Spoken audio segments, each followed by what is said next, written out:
construction en béton sur la gauche, c'est une échelle à poisson.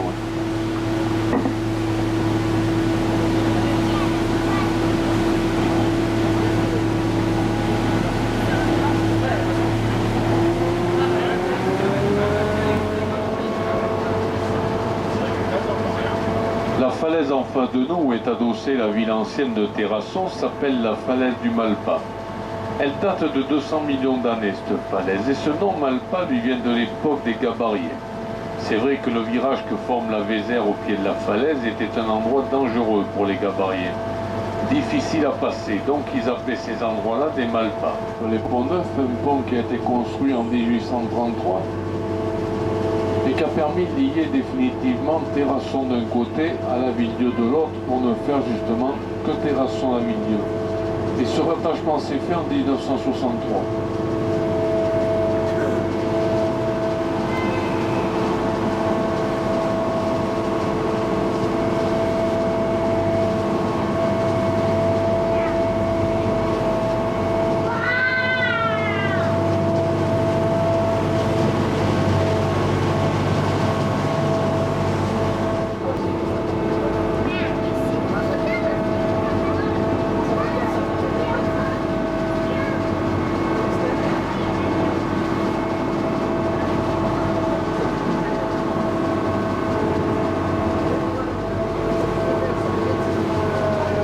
Sur la droite, nous avons un ancien moulin qui est aujourd'hui un restaurant.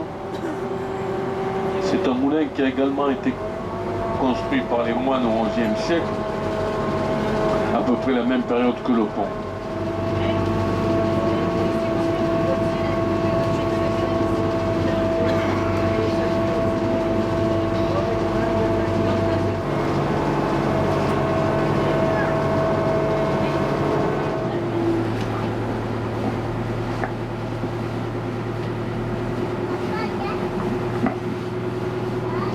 Alors ces petites constructions sur la gauche, ça date d'une époque où on extrayait des sables et graviers en rivière pour le bâtiment. Alors ici c'était un petit débit puisqu'il y avait une petite installation à terre avec un câble qui traversait la rivière et par un système de poulies de rappel justement, on draguait le gravier au milieu avec un godet qui le ramenait à terre et après c'était repris naturellement avec des grues et des bennes preneuses.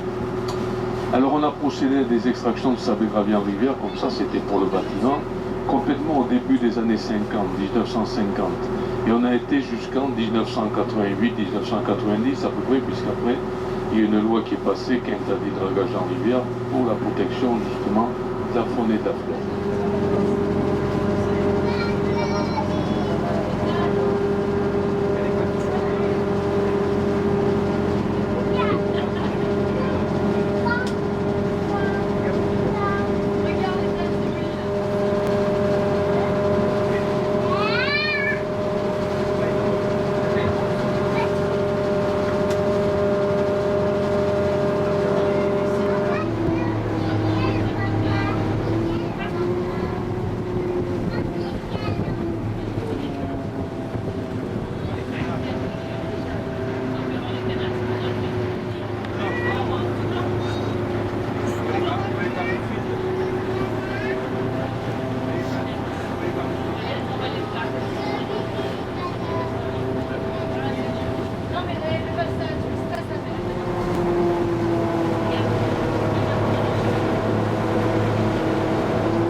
Alors c'est naturellement le rail et le train qui a mis un terme à ce mode de transport qui était la batterie.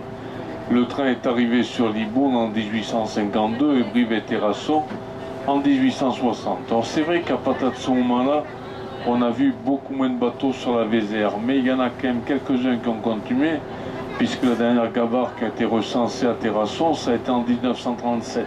Après les années 50, on a commencé à extraire des sables et graviers en rivière, donc certains de ces petits bateaux ont été reconvertis sur le dragage, sur le transport de ces matériaux. Mais très vite, naturellement, ils sont devenus trop petits, pas assez rentables. Ils ont été remplacés par des bateaux en fer de gabarit canon, des 30 mètres et 38 mètres, on appelle ça des gabarits frécinés. Ce qui fait que petit à petit, tout ce patrimoine en bois a disparu.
Comme ça? Ah ouais.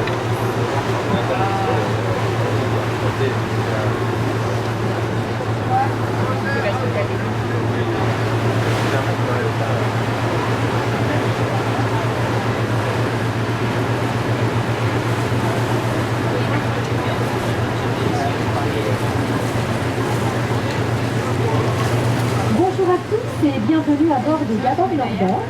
Nous sommes heureux de vous y accueillir afin de revivre ensemble 10 siècles de cette fabuleuse histoire de la vallée de la Dordogne.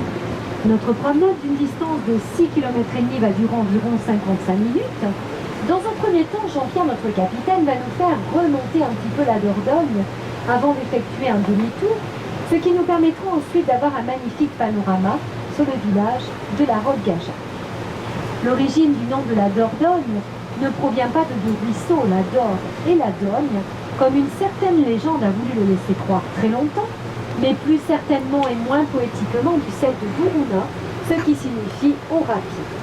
Cela a donné d'Uranus sous l'Empire romain, puis Dordogne en français.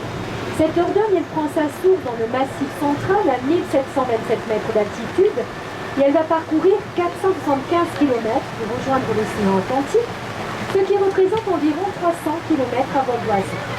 Comme vous pourrez le constater tout à l'heure lorsqu'on aura effectué le demi-tour, le village de la Roque-Gajac épouse la rive droite de la Dordogne et il est situé environ à mi-chemin entre sa source et l'estuaire de la Gironde. Le régime hydraulique de la Dordogne, bien sûr, va dépendre de la pluviosité et des conditions climatiques, vous vous en doutez. Son débit toutefois peut varier de 25 mètres cubes secondes en été à 2500 mètres cubes secondes au printemps à la fonte des neiges. Nous dirons par tribord, donc par la droite, la gauche bâbord, vous le savez. Et comme promis, vous allez pouvoir admirer le panorama sur le village.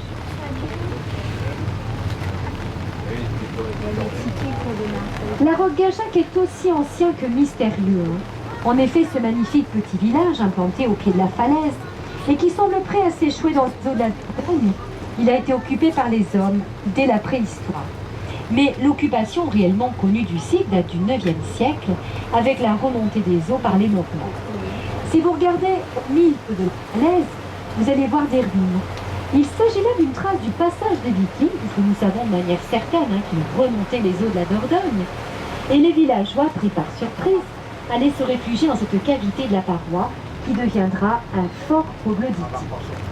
Après avoir été fortifié, le village va connaître les affres de la guerre du XIIIe au XVe siècle, mais il ne sera jamais pris par la force. Et à la Révolution, la batellerie va s'intensifier et elle va faire de la Roque-Gageac un port très important.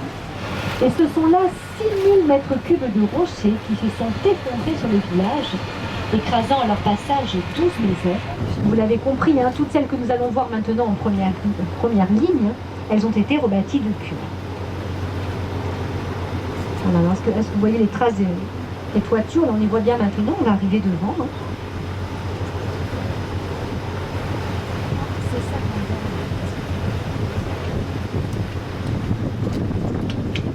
J'avais un petit peu anticipé parce que je craignais qu'on soit gêné par la bâche.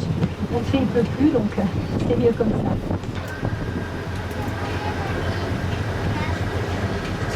Alors cette catastrophe, cependant, elle n'a fait que 3 victimes. Fort heureusement, elle est survenue dans la matinée, ce qui fait que la plupart des villageois vaquaient déjà à leurs occupations. Et les enfants dont c'était la journée de repos, c'était un jeudi, ce 17 janvier 1957, ils étaient tous réunis dans cette grosse maison à la sortie du village, devant laquelle nous allons passer maintenant, qui était autrefois le couvent du village, et ils assistaient là à la leçon de catéchisme. Alors je vous laisse interpréter à votre manière. Certains parleront de miracle. On peut quand même en conclure que ça leur a sauvé la vie.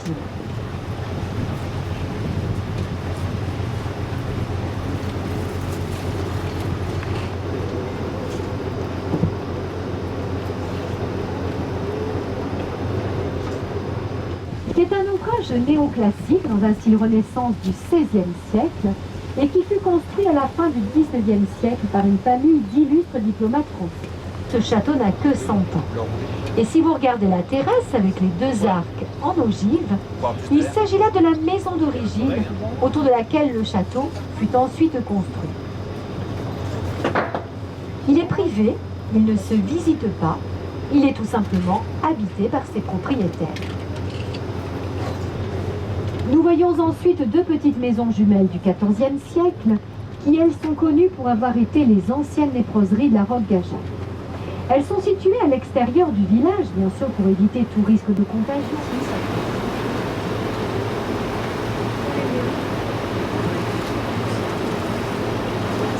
Nous sommes ici dans une courbe de la Dordogne, qui sera la partie la plus profonde de notre parcours, puisqu'actuellement, nous devons avoir une bonne dizaine de mètres d'eau sous les pieds.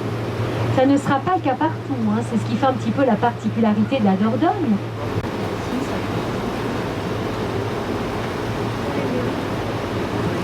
Les gabariers avaient l'habitude de s'arrêter lorsqu'ils venaient faire leur commerce à la Roque-Gageac. Pour y accéder, ils passaient par ce petit plan en pierre inclinée que nous allons voir maintenant au ras de l'eau, et dont la construction est très ancienne, puisqu'elle date du Moyen-Âge. Chaque ville ou petit village qui était situé au bord de l'eau possédait, voyez, un tel ouvrage d'art pour le chargement et le déchargement des marchandises. Dans le langage local, nous appelons cela un taïra, mais puisque nous regardons la falaise, j'aimerais vous faire remarquer la couleur assez foncée de la plupart des arbres. Ce sont des chênes verts, que les anciens appellent également ici des chênes noirs, parce que ce sont des arbres avec un feuillage persistant, et ils vont teinter les collines, notamment l'hiver, lorsqu'il y a très peu de luminosité.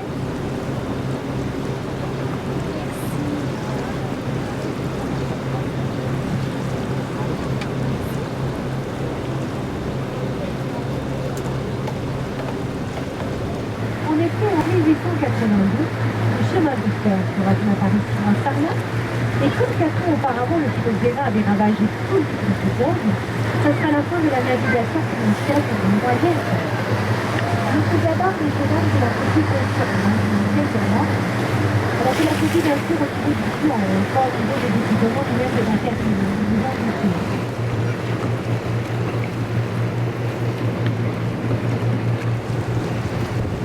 Et sur votre gauche, dans la colline, donc avec les racines gagnant secs, là il y a des acacias, des châtaigniers, des chais.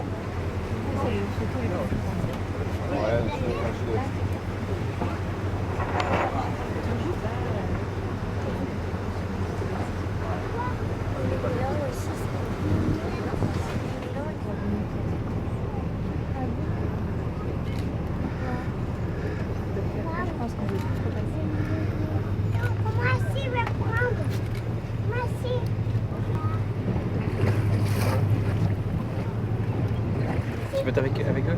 Photo? On prend photo? Tous les trois? Allez, Sur votre droite, maintenant, entre les deux collines, le château de Lacoste.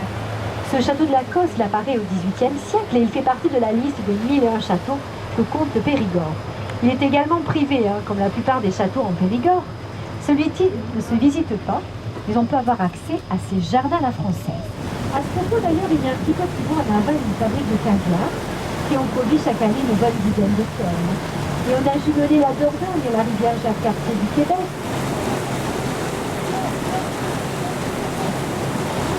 Alors à présent, messieurs, dames, je vais vous laisser profiter tranquillement de votre promenade en gabarre sur la rivière Espérance. J'ai fait allusion au roman de Christian Signol qui a été mis à l'écran et qui retrace très bien cette vie des gabardiers sur la Dordogne. Donc je vous retrouve un petit peu plus tard de notre retour à la Roquette. Mais d'ici là, bien sûr, si vous avez des questions, surtout n'hésitez pas.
L'occasion d'aller planer un petit peu au cœur du village, vous pourrez remarquer qu'il y a ici une végétation un petit peu particulière qui n'est pas propre à la région, puisqu'on peut voir des palmiers, des bananiers, des bougainvilliers. Ce jardin exotique, il est là parce que la falaise va nous protéger du nord et que la chaleur qui va s'emmagasiner toute la journée dans la roche, elle va se rediffuser la nuit. Ce phénomène lié à l'humidité qui remonte sous la Dordogne, cela va permettre de créer un microclimat qui lui bien sûr est propice à ce genre de végétation. Au départ, il s'agissait juste de quelques jardins privés, et au fil des années, ça s'est propagé un petit peu partout le long des rivières. Notre promenade se termine, nous espérons que vous avez passé un agréable moment en notre compagnie, que cela vous aura donné envie, pourquoi pas, de visiter encore un peu plus cette belle région. Pour des mesures de sécurité et afin de ne pas gêner la manœuvre de notre capitaine, je vous demanderai bien sûr de bien vouloir rester assis jusqu'à l'arrêt total du bateau, le temps également pour moi de l'amarrer à l'avant et à l'arrière. J'espère que le commentaire aura suscité quelque peu votre intérêt. En tout cas, nous vous remercions pour votre attention, nous vous souhaitons une bonne fin de journée, ainsi qu'un très bon séjour dans le Périgord.